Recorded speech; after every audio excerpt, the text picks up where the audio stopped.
Hello, friends. Today I'll be reading a little bit of Don Bosco's writings to try to understand some of the teaching methods that we have had left behind for us by saints and doctors of the church. This is just a topic that I'm interested in, so here we go. Prevention and Education, 1877 and 1878. The preventive system in the education of the young is one of the most important and widespread documents by the founder of the Salesians and the Daughters of Mary, Help of Christians. It is the first more or less complete account, despite its small size, that Don Bosco had put together on his educational approach. It is with this small treatise that his reputation as educator and pedagogue became so intimately linked. With regard to the origin of the document, there are some pointers to be found in the unpublished diary of one of Don Bosco's most attentive collaborators, Giulio Barberis. On March the 12th, 1877, the opening of the new site of the patronage, the Saint-Pierre, took place in Nice.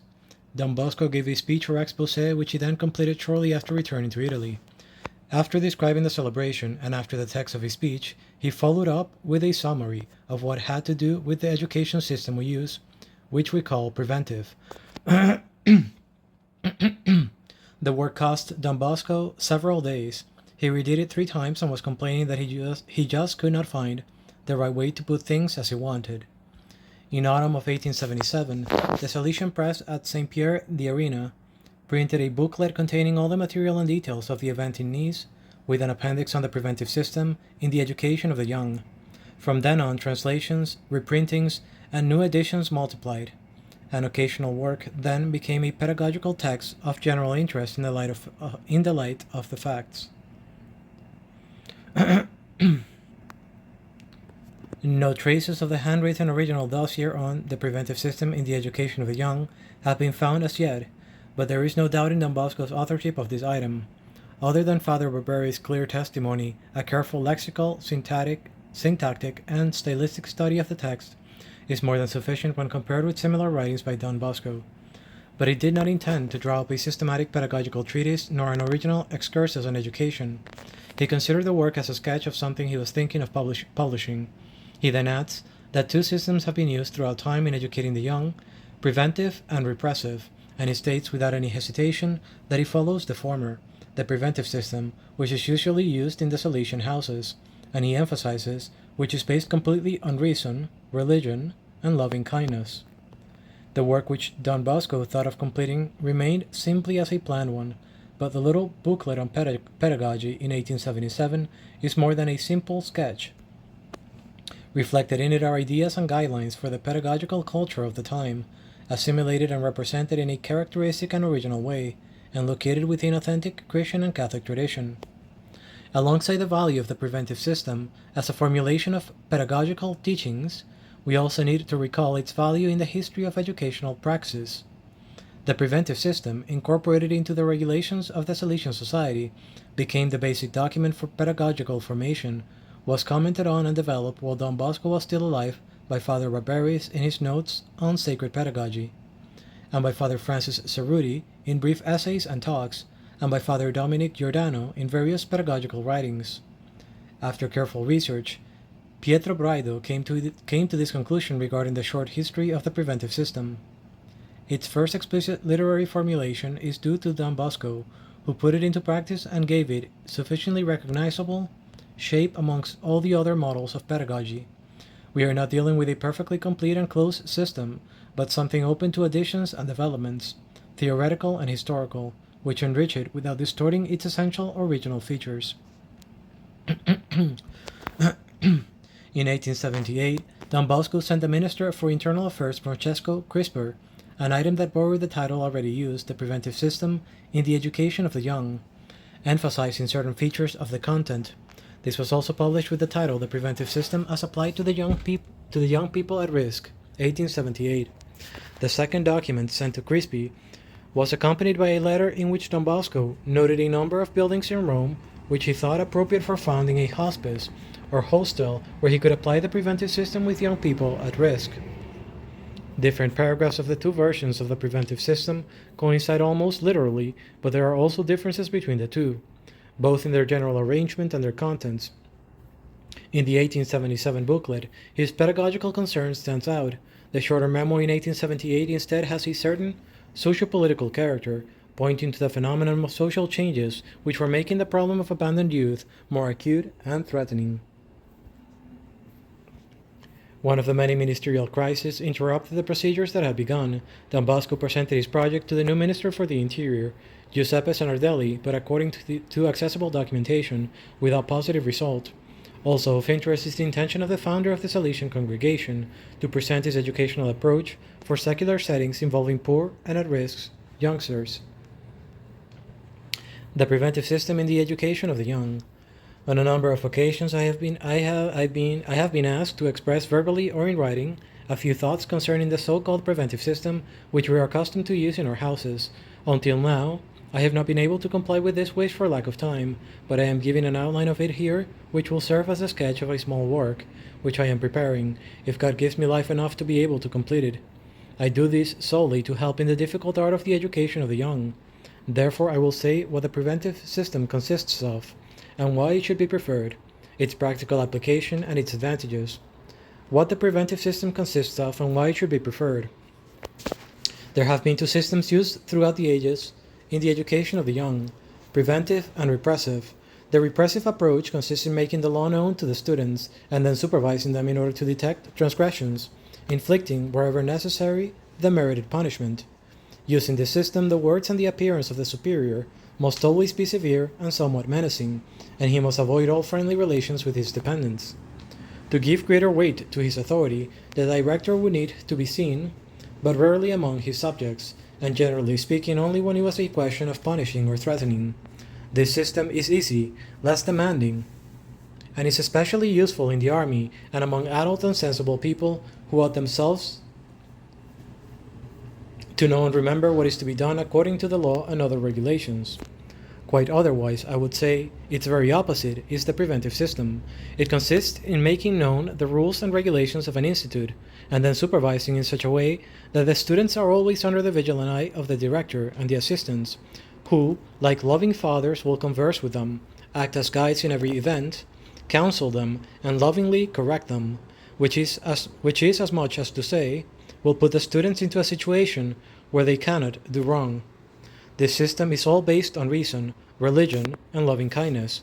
Because of this, it excludes every violent punishment, and tries to do without even mild punishments. It seems that this system is preferable for the following reasons.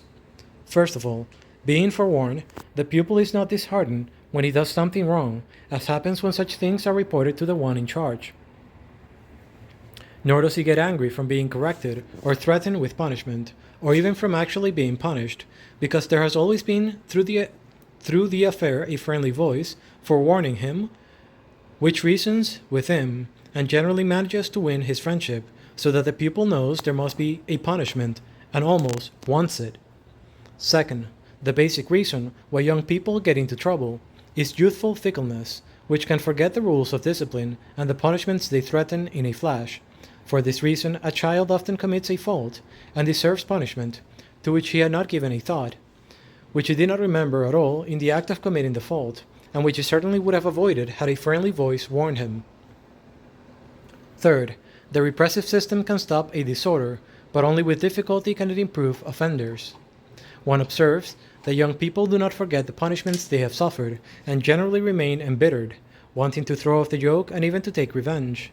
It seems at times they pay no heed, but anyone who follows them up in later life knows that the recollections of the young are dreadful, and that they forget the punishments inflicted by their parents, but with great difficulty those given by their teachers.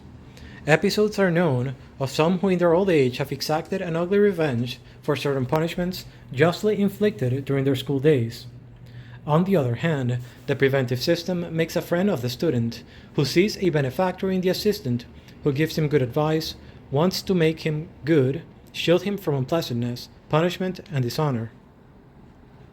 The preventive system offers the student previous warning in a way that the educator can still speak to him in the language of the heart, whether during the time of his education or later. The educator, having won the loving respect of his protege, will be able to greatly influence him, warn him, counsel him, and also correct him. even when he is employed, whether it be in the civil service or in commerce. For these and many other reasons, it seems that the preventive system should prevail over the repressive. Second part, application of the preventive system. The practice of this system is all based on the words of St. Paul, who says, Caritas benigna est, patiens est, omnia suffert, omnia esperat, omnia sostenet. Charity is kind, charity is benign, charity is patient, it puts up with all things, and hopes all things, and endures any disturbance.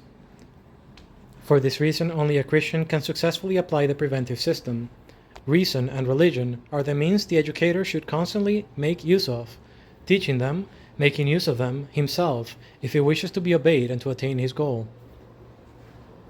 For this reason, the director should be dedicated to his pupils. He should never assume tasks that would take him away from his duties. On the contrary, he should be among his pupils every time they are not taken up with other legitimate tasks, unless they are duly assisted by others. The teachers, the technical instructors, the assistants should all be of known moral rectitude. The wrongdoing of just one person can compromise an educational institute. They should act in such a way that the students are never alone. As far as possible, the assistants should precede them to the place where they are required to assemble, and they should remain with them until others come to assist them. They should never allow them to be idle. Third, give them ample liberty to jump, run, make a din as much as they please. Gymnastics, musics, recitals of poems, theatricals, hikes are very effective methods for getting discipline. They encourage good living and good health. Just ensure that the plot, the characters, and the dialogue are not unsuitable. That great friend of youth, St. Philip Neri, used to say, "Do whatever you wish, for me it is enough you do not sin." Frequent confession, frequent communion, daily mass are the pillars that ought to support an educational edifice, from which one would want to keep at bay threats and violence. Never require the youngsters to go to the holy sacraments, but just encourage them, and offer them every opportunity to make good use of them. Then, on the occasion of retreats, novenas, homilies, religious instructions, one should highlight the beauty, the greatness, the holiness of that religion which proposes with such easy methods things as useful to civil society, to peace of heart, to the salvation of one's soul, as are these holy sacraments. In this way, the young people will become involved spontaneously in these religious practices with pleasure and with fruit. Exercise the strictest vigilance to prevent friends, books, or persons who carry on bad conversations being allowed in the institute. The appointment of a good doorkeeper constitutes a treasure for a house of education. Every evening, after the usual prayers, and before the students go to bed, the director or someone in his place should offer a few kind words in public, giving some good advice or counsel regarding things to be done or avoided, and let him try to glean this from events that have taken place that day in the institute or outside. But his talk should never go on more than 2 or 3 minutes. This is the key to good behavior, progress, and educational success. Avoid like the plague the opinion of anyone who would want to postpone First Holy Communion to too old an age, when most times the devil has taken possession of the heart of a youngster with incalculable harm to his innocence. According to the discipline of the early Church, it was customary to give infants the consecrated hosts left over from the Easter Communion. This helps us realize how much the Church loves to see children admitted to their first communion in due time. Once a child can tell the difference between bread and bread, capitalized bread, and shows himself to be sufficiently instructed, pay no attention to his age, and let the heavenly King come to reign in that happy soul. Catechisms recommend frequent communion. St. Philip Neri advised receiving once a week, or even more frequently. The Council of Trent states clearly that it greatly wishes every faithful Christian to also receive communion each time he goes to Mass, but this communion should not only be spiritual, but in fact sacramental, so that one may gain greater benefit from this august and divine sacrifice. Council of Trent, Session 22, Chapter 6. Third part, usefulness of the preventive system. Someone might say that this system is difficult in practice. I reply that, from the point of view of the students, it turns out easier, more satisfying, more advantageous. In the case of the educator, it does include some difficult features, which however are diminished if the educator addresses the task with devotion. An educator is one devoted to the well-being of his students, and for this reason ought to be ready to face every inconvenience, every fatigue, in order to achieve his goal, which is the civil, moral, and intellectual education and formation of his students. Over and above the advantages set out above, I would also add, first, the student will have the greatest respect for the educator, and will go on recalling with pleasure the orientation he was given, always considering his teachers and the other superiors as fathers and brothers. Wherever they go, the students are generally the consolation of their families, useful citizens, and good Christians. Second, whatever might be the character, the attitude, the moral state of a pupil at the time he is enrolled, his parents can be secure in the knowledge that their son will not deteriorate, and one may confidently assert that one will achieve some improvement. Indeed, certain youngsters, who for a long time were the scourge of their parents, and were even refused entry into houses of correction when cared for according to these principles, changed their attitude, their character, they set themselves to live a decent life, and now fill honorable places in society, thus becoming the support of their families, and a credit to the area they live in. Third, pupils having unfortunate habits, who perchance should gain entry into an institute, will not be able to harm their fellows, nor will good boys be harmed by them, because there will be neither time, place, or opportunity, insofar as the assistant, whom we presume to be present, would rapidly put things right. A word on punishments. What criteria should one observe when inflicting punishment? Where possible, one should not make use of punishments, but when necessity demands repression, one should bear in mind the following. First, the educator at work amongst his pupils should make himself loved if he wishes to be respected. In this case, the omission of an act of goodwill is a punishment, but a punishment that acts as a challenge, encourages and never disheartens. Second, with the young, what is used as a punishment becomes a punishment. One can observe that a less than loving look is for some worse than being struck. Praise when something is done well, blame when there is negligence, are already reward and punishment.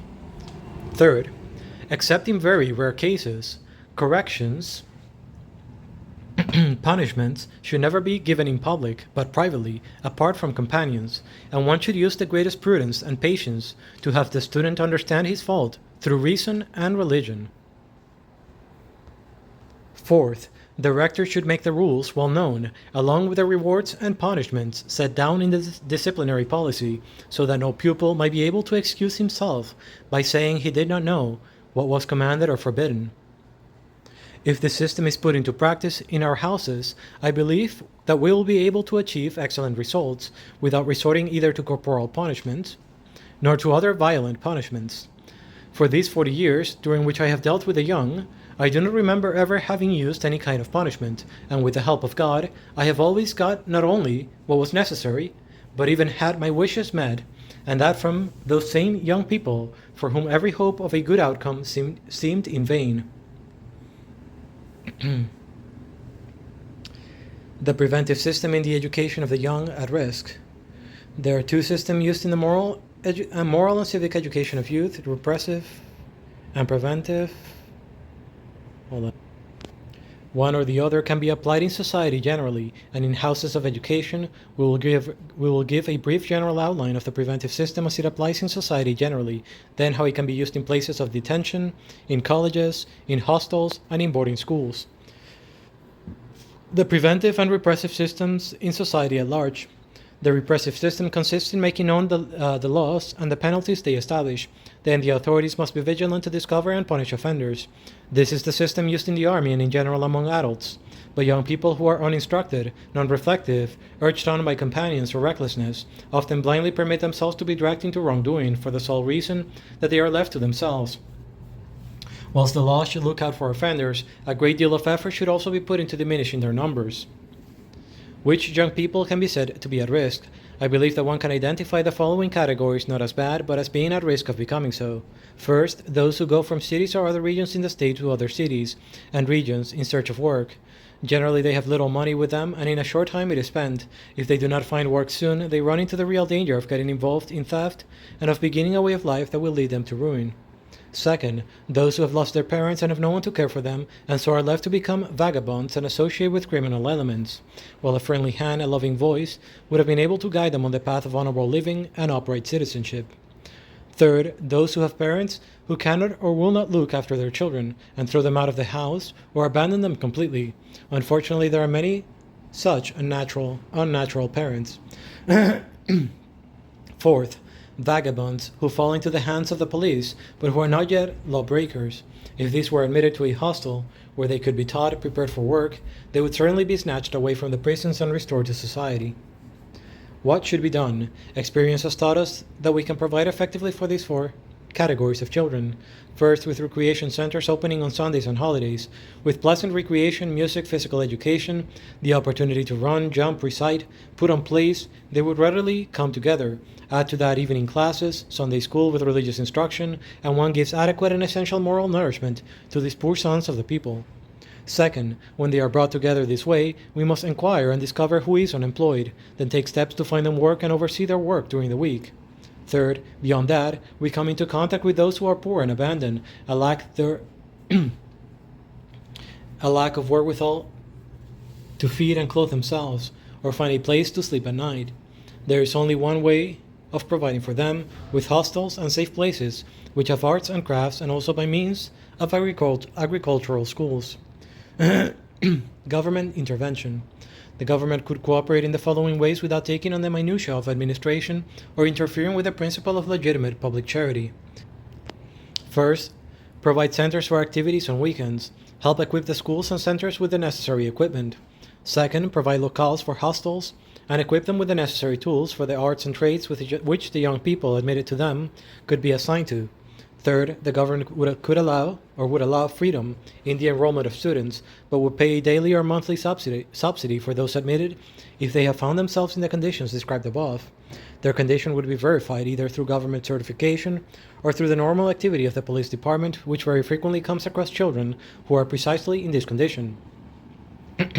Fourth, this daily subsidy would be limited to 1/3 of what it would cost to maintain a youth in a state reformatory, taking the correctional prisons of the Generala in Turin as a norm, and reducing the total expense for each individual by 2/3. One could calculate this at 80 cents a day. In this way, the government would help, but leave citizens free to play their part with private charity. Results. On the basis of 35 years' experience, it is possible to establish that, first, many boys coming out of the prisons can readily be guided to a trade with which to earn an honest crust. Second, many who were at risk of being out of control had begun to be public pests and were already causing a deal of trouble to the public authorities, were plucked out of danger, and were put on the road to becoming upright citizens. Third, one can see from our records that no fewer than 100,000 youths have been cared for, taken in, educated with the system, some learning music, others liberal arts, some an art or craft, and have become good living workmen, shop assistants, owners of shops, teachers, hard-working clerks, and many have gained an honorable rank in the army. Many, endowed by nature with a good intelligence, were able to take up university courses, graduating in literature, mathematics, medicine, law, or becoming engineers, notaries, pharmacists, and such like. And thus ends Don Bosco's preventative method of education.